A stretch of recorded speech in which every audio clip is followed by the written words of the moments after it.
What's up guys, Russ here, and welcome to another episode of Russ's Retro Reads, where I take a look at books, guides, and magazines having to do with video games and read them to you. Books, guides, magazines, and everything in between. It's about video games and that's what I read. Yeah, that's what I read. Russ's Retro Reads. Well, tomorrow is Friday the 13th, so we're taking a look at the manual on the NES. Introduction. It's a pretty typical summer at Crystal Lake. There's a group of happy children staying in the camp. You and your 6 camp counselor friends are watching over the kids while enjoying the lake and the wilderness. The days are bright and sunny, the nights are cool and clear, and Jason is on the rampage. It's up to you to stop him, but it's not going to be easy. You must first fight your way through forests filled with man-eating wolves, caves covered with blood-sucking bats, and hordes of mindless zombies everywhere you turn. You must also help a friend who is in danger, or else you could just kiss them goodbye.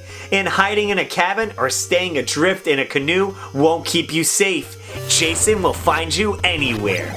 The only way to survive this summer is to challenge Jason face to face and destroy him. The next page just shows a quick game guide and how to play the game, which is very confusing to most people. After pressing start button on the title screen, you must press it again to clear the copyright screen. The map screen is displayed showing the layout of Crystal Lake and the 6 camp counselors you will play. And only 2 of them are worth playing because the others stink and die so easy. Page 6 shows side view screen. In this mode, you'll be able to walk and explore the entire Crystal Lake area, including the 2 woody areas, the cave, and even row across Crystal Lake itself. And a little description here on how the controls work. And then it shows a couple of locations: the woods, the cave, and Crystal Lake.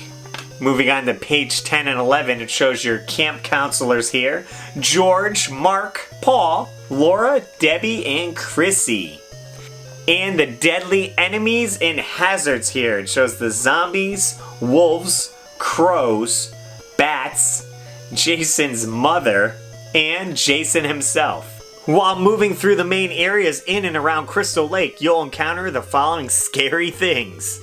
Zombies, the mindless undead who are past victims of one of Jason's murderous rampages. Touch them and you will lose some life energy. Watch out because zombies can appear on land or from underwater. Jason's mother, poor Jason, just can't bear to part with his mother, even if she has been dead for years.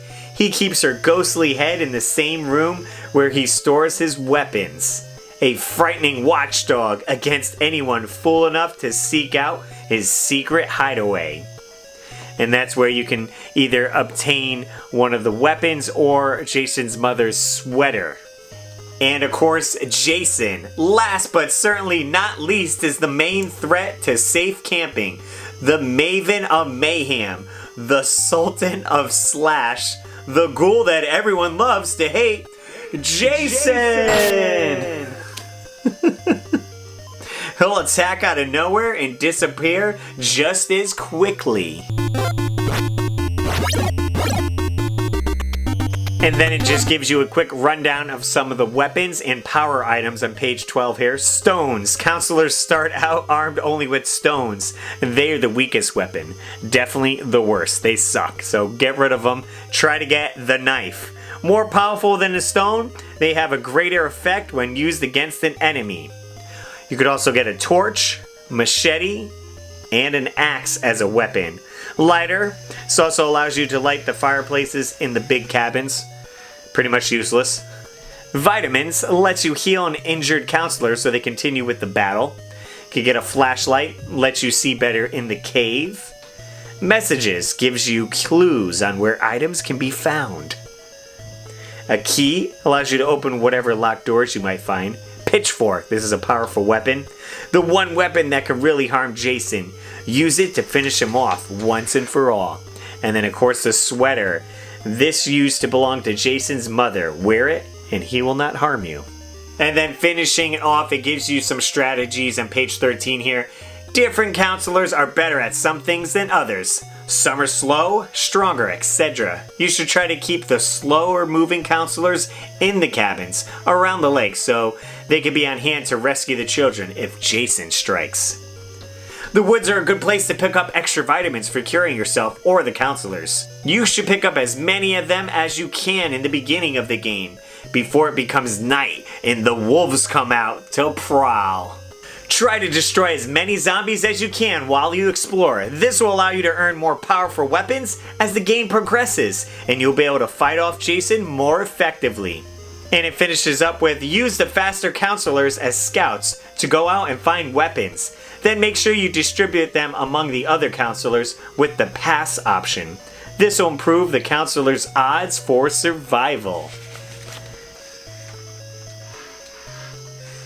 And that's it. That's all she wrote inside the manual. Well, guys, I hope you enjoyed that quick look at the NES manual Friday the 13th. If you guys are interested, I made a custom cosplay of Jason's costume from that game.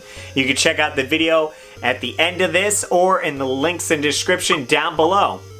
And if you guys haven't checked out my short movie 8-Bit Slasher, which I used the cosplay in, it's definitely a fun watch. I made it last year near Halloween. It was part of a contest. Really fun. Link in the description, of course, if you want to check it out. Well, hopefully going through this manual here, it'll give me some insight and tips to maybe possibly beat Friday the 13th. But if I can't seem to beat the game, hopefully someone could put out a video with more tips and knowledge on the game.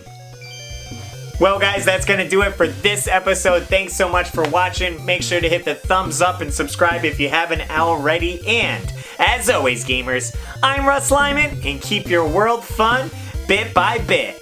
I'll see you next video.